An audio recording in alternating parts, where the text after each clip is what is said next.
सुरक्षा से किसी सुरक्षा से वगैरह कोई मैं कह रही हूँ कि अगर आप कोई अपनी बात कहना चाहें बाकी जो बैठे हैं तो प्लीज बताएं। हाँ जी बताएं सरदार जी, माइक दे दो एक। माइक था ना कौन भाई यार ये लो लो ये बात ठीक सही है। आदरणीय एसपी साहबा, मंटा सीन, सभी पदाधिकारी, व्यक्तिगत शिकायत मेरी कोई नहीं है। जन सुनवाई है, जो आम लोगों की बात है वो मैं आपके सामने रखना चाहता हूँ। सबसे पहले तो मैं ये कहना चाहूँगा कि जब तक आने वालों से वास्ता नहीं पड़ा था, बहुत सारी गलतफहमियाँ, बहुत सारे डर दिमाग में थे, लेकिन जब से वास्ता पड़ा है, खास करके पिछले 2 टेंडर में जो यहाँ CI साहब आए हैं, जो अभी वर्तमान CI साहब हैं और जो स्टाफ है, इनका सबका जो पॉजिटिविटी है, जो डिसिप्लिन है, जो आम जन के लिए एक चेहरे पे मुस्कुराहट रहती है, ये मेरा एक अलग अनुभव है पिछले 5-6 साल से। अक्सर जो हम लोग अपेक्षा करते हैं कि पुलिस ही सारा काम करती है। जितनी भी डिपार्टमेंट है, सरकारी हो गैर सरकारी हो, संस्थाएं हों, उनकी सबकी नाकामियों का रास्ता पुलिस के पास आता है। और हर आदमी यहाँ लेके अपनी शिकायत आता है कि मेरे को सस्ता जल्दी न्याय मिलेगा, और वाजिब भी है। जो यहाँ काम हो जाना है, पहले गांव में पंचायतें होती थी, बड़ा सस्ता सुंदर वहाँ दाना बन जाता था। आजकल माहौल ऐसा हो गया कि पंचायत की कोई सुनता नहीं है, लेकिन यहाँ जितनी जल्दी और त्वरित न्याय होता है वो काबिल तारीफ है। और मैं अपेक्षा करूँगा कि ये जो बात मैं कहने जा रहा हूँ, ये सब आप लोगों के लिए है। अगर हम लोग सेल्फ डिसिप्लिन में रहेंगे, हम लोग अपने मापदंड जो सरकार ने दिए हैं, जो समाज ने दिए हैं, उनको अगर पूरी तरह अपनाएंगे तो शायद इनके दरवाजे पे आने की जरूरत नहीं पड़े।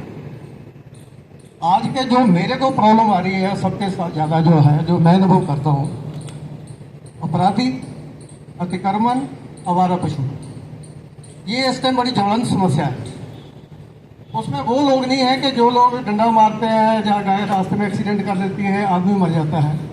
अपराधी वो है जो गाय पालते हैं, दूध निकालते हैं और उनको रोड पे छोड़ देते हैं। तो ये सब लोग हमारे सोचने की बात है।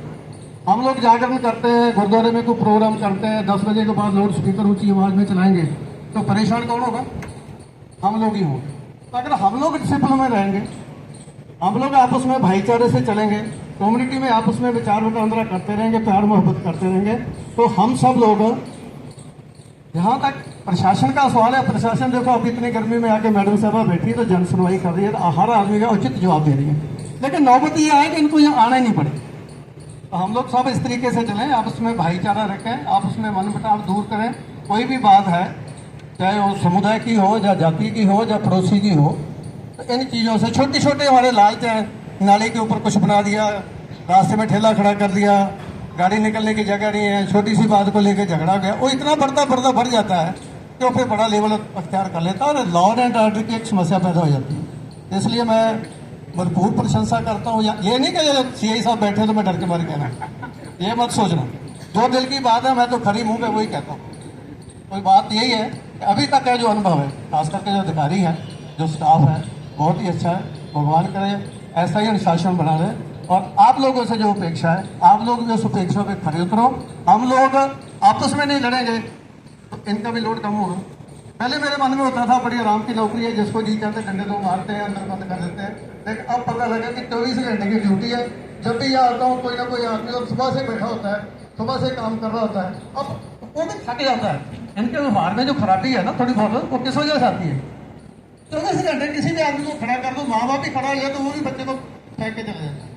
तो अपने को भी देखना। और आप लोगों से गुजारिश है कि कोई गरीब आए, जरूरी नहीं कि हर आदमी की अप्रोच हो आप तक, तो खास करके जो गरीब आता है, जो पिछड़ा हुआ है, जो अपना लड़कियां आती हैं, उनके साथ व्यवहार जो है पॉजिटिव होना चाहिए। इतनी बातों से मैं आपको आराम देता हूँ। जय श्री राम। क्या शुभ नाम सर आपका? जरनैल सिंह जी, बहुत बहुत शुक्रिया, आपने इतनी बातें कही। मैं आपको अभी तक की मेरे पुलिसिंग के अनुभव से कुछ बातें बताना चाहती हूँ। जैसा जरनैल सिंह जी ने कहा कि बहुत सारे डिपार्टमेंटों का लोड भी, उनके कामों का लोड भी पुलिस के पास आता है। वो मूल रूप से हमारा काम नहीं है, ना वो हमारी चार्टर ऑफ ड्यूटीज़ में है, परंतु फिर भी हमें वो करना पड़ता है क्योंकि पुलिस एक इमरजेंसी रिस्पांस सिस्टम है। जिसकी कोई कहीं सुनवाई नहीं होती वो वहाँ पुलिस के पास आता है, और हर व्यक्ति के दिमाग में ये होता है कि हम पुलिस के पास चले जाएंगे तो हमारी सुनवाई हो जाएगी। मैं आपको उदाहरण देती हूँ, अभी मेरे पास एक परिवादी भी आए थे। बहुत बार ऐसा होता है कि लेन देन हमने किया, उधारी ली, किसी से पैसे नहीं चुकाए या वो हमारे नहीं चुका रहा। अब ये लेन देन के मैटर में हम पुलिस को इन्वॉल्व करते हैं। मूलतः ये पुलिस का काम नहीं है, इसके लिए कोर्ट बनी हुई है। ये सिविल मैटर है, सिविल मैटर के लिए कोर्ट में आप आवेदन कर सकते हो, आप अपना केस लड़ सकते हो, सिविल सूट बोलते हैं उसको। पर हमें पता है कोर्ट में टाइम लगेगा, समय लगेगा। पुलिस के पास जाएंगे, पुलिस दोनों को बुलाएगी, थोड़ा डराएगी धमकाएगी और हमारे पैसे निकल आएंगे। ये गलत अप्रोच है। इसमें क्या होता है कि पुलिस वाला भी फिर इन्वॉल्व हो जाता है। फिर हम ये आरोप लगाते हैं कि साहब पुलिस वाला तो इतने मांग रहा है, इतने पैसे कर रहा है। तो जो मूल काम पुलिस का नहीं है वो जनता पुलिस से कराना चाहती है अपने फायदे के लिए।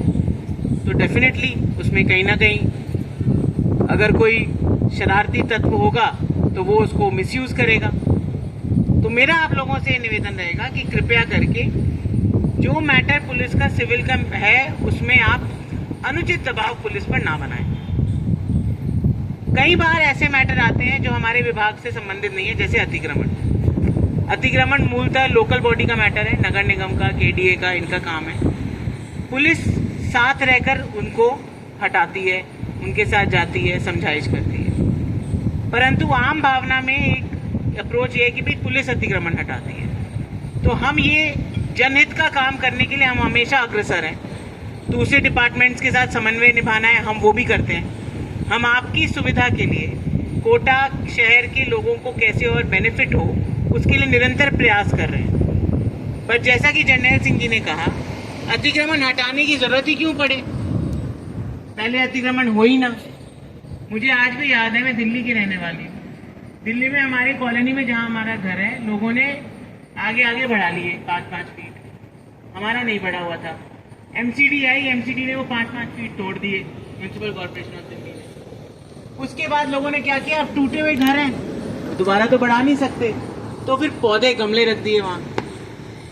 मतलब इंसान की सोच इतनी है कि उस 5 फीट में ही पता नहीं उसको जगह का क्या एहसास हो जाएगा। तो ये थोड़ा सा हमें चेंज करने की जरूरत है। किसी भी शहर को बेहतर सुव्यवस्थित बनाने के लिए वहां के सिटीजन्स, वहां के लोग अगर ट्रैफिक के नियमों का पालन करने लगे और स्वच्छता, सफाई अपने शहर, अपनी कॉलोनी, अपनी गली में रखें, तो मुझे नहीं लगता कि उस शहर में कोई भी मेजर इशू आ सकता है। आपको एक छोटा सा उदाहरण दूंगी, आपसे बहुत दूर नहीं है, आप एमपी के बॉर्डर पे ही हो।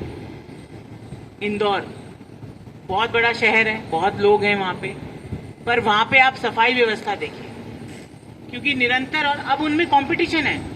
अगर पड़ोसी भी कोई टॉफी का देगा रोड पे तो लोग उसको टोकते हैं कि नहीं हमारा शहर गंदा मत करो।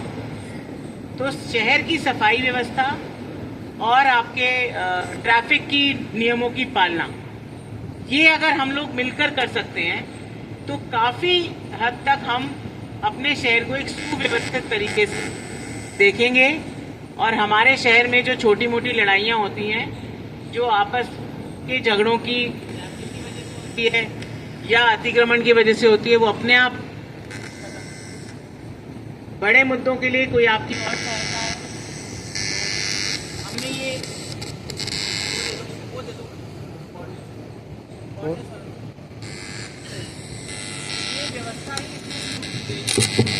ये व्यवस्था इसलिए शुरू की गई कि हम हर थाने पे जाएंगे, हर 10 दिन में, 15 दिन में एक जन सुनवाई करेंगे, जिसमें आसपास के थानों के लोगों को भी हम इनवाइट करेंगे और पहले से मीडिया में दे देंगे कि भाई इस दिनांक को यहाँ पे हम जन सुनवाई कर रहे हैं, जिससे कि कोई भी व्यक्ति, और इस जन सुनवाई में किसी को नहीं रोका जा रहा, उल्टा ये थोड़ी पीछे है। मैंने इनको अभी वही कहा कि सामने वाले हम लॉन में बिठा सकते थे, बट वहाँ पे क्योंकि जगह कम थी, हमें लगा लोग ज़्यादा आएंगे, तो इसलिए हमने ये व्यवस्था यहाँ रखी।